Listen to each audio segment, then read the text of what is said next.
अस्सलाम वालेकुम।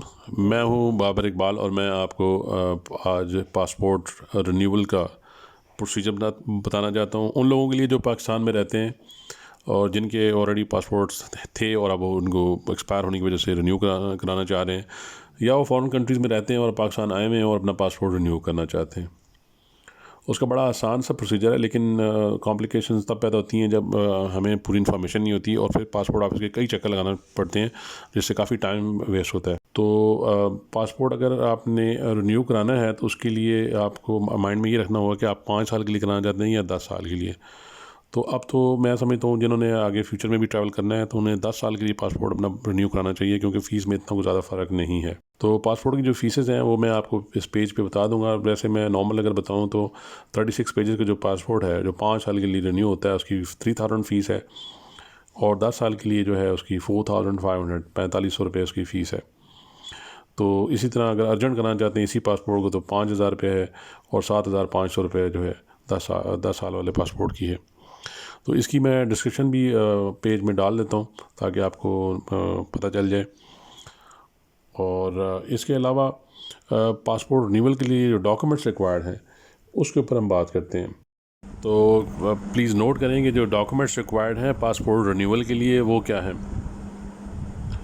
तो सबसे पहले ये है कि नॉर्मल और अर्जेंट ये दोनों पासपोर्ट्स के लिए डॉक्यूमेंट्स रिक्वायर्ड हैं। एज अबव 18 साल से ऊपर के लोगों के लिए है इन्फॉर्मेशन, और 18 साल से कम उम्र बच्चों के लिए भी यही प्रोसीजर है। पासपोर्ट ऑफिस में जाएं तो आपके पास ये चीज़ें होनी चाहिए, यानी बैंक की जो फ़ीस आपने पे की है जिसका मैंने पहले बताया आपको, वो फ़ीस पे करके जाएँ। अगर आप बगैर फ़ीस के पासपोर्ट जाएँ तो फिर लंबी क्यू होती है और बहुत ज़्यादा लंबी रश लगी होती है, जिससे आपका बहुत टाइम 2-3 घंटे उसमें गुजर जाते हैं, और बैंक में भी रश होती है। तो अगर ऐसा हो सके, अगर आपके पास टाइम हो तो एक दिन पहले फ़ीस आके जमा करा दें, तो उसमें जो पासपोर्ट रिन्यूअल का जो प्रोसीजर है उसकी जो है वहाँ पे अंदर हैज़ल होती है, उससे बच सकते हैं हम। सबसे पहले आपके पास जो डॉक्यूमेंट्स चाहिए उनमें बैंक चालान फ़ीस पेड होनी चाहिए, और ओरिजिनल वैलिड CNIC या नाइकोप की जो है कॉपीज़ लेके जाएं, और ओरिजिनल भी लेके जाएं साथ अपने। पुराना पासपोर्ट अगर आपका बना हुआ है पुराना पासपोर्ट, तो पुराने पासपोर्ट को साथ लेके जाएं ओरिजिनल को, और प्लस उसकी 2 फ़ोटो कॉपीज़ भी लेके जाएं। अगर आप गवर्नमेंट एम्प्लॉई हैं तो NOC चाहिए उसके लिए गवर्नमेंट की तरफ से, गवर्नमेंट सर्वेंट है आप तो। और अगर आपके पास फ़ॉरेन पासपोर्ट है, यानी आपको ड्यूल नेशनल हैं आप, जिस तरह किसी के पास अगर UK की नेशनल हैं, कुछ जर्मन नेशनल हैं, या किसी भी फॉरेन कंट्री के नेशनल हैं, तो वो जो जो दूसरा पासपोर्ट है आपका फ़ॉरेन पासपोर्ट, वो ओरिजिनल साथ लेके आएँ और उसकी फ़ोटो कॉपीज़ भी लेके आएँ। इसके अलावा अगर उन लोगों का जो पासपोर्ट गुम हो गया हुआ है, यानी लॉस्ट पासपोर्ट है, तो उसके लिए डेफिनेटली जो लोकल पुलिस स्टेशन है उसकी FIR की कॉपी और रजिस्ट्रेशन की जो है लॉस्ट पासपोर्ट की जो कॉपी है वो साथ लेके आएँ। तो ये डॉक्यूमेंट्स थे जो आपको चाहिए। इसके अलावा और कोई डॉक्यूमेंट्स नहीं चाहिए रिन्यूअल के लिए। रिन्यूअल का प्रोसीजर ये है कि सारे डॉक्यूमेंट चेक करने के बाद आपको टोकन इशू किया जाता है। इसके बाद आपको बायोमेट्रिक यानी थंब इम्प्रेशन की तरफ जाना होता है। बायोमेट्रिक दोनों हाथ की लेते हैं। उसके अलावा आपका फ़ोटो लेते हैं, आपका पासपोर्ट साइज़ वो वहीं पे, और आपको नेक्स्ट प्रोसीजर की तरफ जाने के लिए कहते हैं।